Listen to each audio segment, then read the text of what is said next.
যখন হ্যাডের পরে আমরা সরাসরি নো লিখব তখন কিন্তু এখানে এ লেখা যাবে না। এটা হচ্ছে তোমাদের একটা কনফিউশন পয়েন্ট যে সাবজেক্ট যখন হি তখন আমরা এখানে হ্যাজ লিখব কিনা। আচ্ছা দেখো, আমরা এই সেন্টেন্সকে নেগেটিভ করব।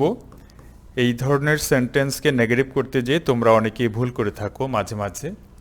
তো দেখো, এই সেন্টেন্সে হি হচ্ছে সাবজেক্ট, হ্যাড হচ্ছে ভার্ব।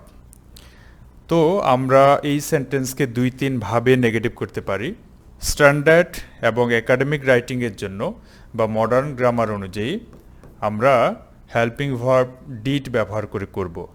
আমরা কেন ডিড ব্যবহার করব? কারণ ভার্বটা পাস্ট ফর্মে আছে। দেখো, পাস্ট ফর্ম, সাবজেক্টের পরে ভার্ব পাস্ট ফর্মে আছে, তার মানে এই সেন্টেন্সটি পাস্ট সিম্পল টেন্সে রয়েছে। তো আমরা সাবজেক্ট লিখব, এরপরে হেল্পিং ভার্ব হিসেবে ডিড লিখব, এরপরে নট লিখব। তাহলে আমরা এখন পর্যন্ত সাবজেক্ট লিখেছি।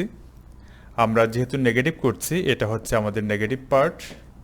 এরপরে আমরা মেইন ভার্বকে লিখব। তো দেখো, হ্যাড হচ্ছে হ্যাবের পাস্ট ফর্ম, হ্যাড। এবং মনে রাখবা যে হ্যাভ হচ্ছে বেস ফর্ম এবং প্রেজেন্ট ফর্মে হ্যাভ বসে হ্যাভ এবং হ্যাজ হয়ে। তো তোমরা হয়তো জানো যে ডিড যখন হেল্পিং ভার্ব হিসেবে কোনো সেন্টেন্সে বসে তখন ডিডের পরে মেইন ভার্বটা বেস ফর্মে বসে। এবং মনে রাখবা যে হ্যাড, হ্যাভ এবং হ্যাজের বেস ফর্ম হচ্ছে হ্যাভ। তাহলে আমরা এখানে হ্যাভ লিখব, কিন্তু কনফিউশনটা হচ্ছে যে সাবজেক্ট যেহেতু হি, তো আমরা কি হ্যাভ লিখব নাকি হ্যাজ লিখব। মনে রাখবা যে ডিড যখন হেল্পিং ভার্ব হিসেবে বসে, ডু, ডিড বা ডাস, তখন মেইন ভার্বটা বেস ফর্মে বসে। অতএব এটা হচ্ছে তোমাদের একটা কনফিউশন পয়েন্ট যে সাবজেক্ট যখন হি তখন আমরা এখানে হ্যাজ লিখব কিনা। তো হি ডিড নট হ্যাভ, এরপর লেখো এ ক্যাট।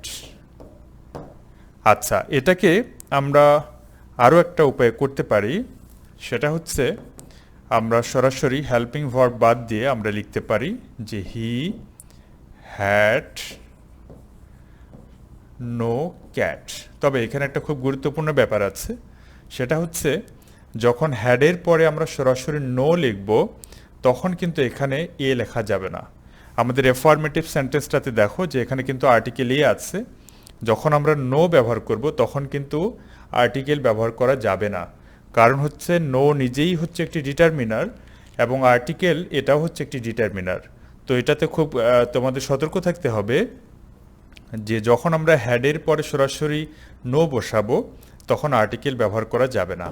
তবে একাডেমিক রাইটিংয়ের জন্য বা মডার্ন গ্রামার অনুযায়ী স্ট্যান্ডার্ড ফর্ম হচ্ছে he did not have a cat.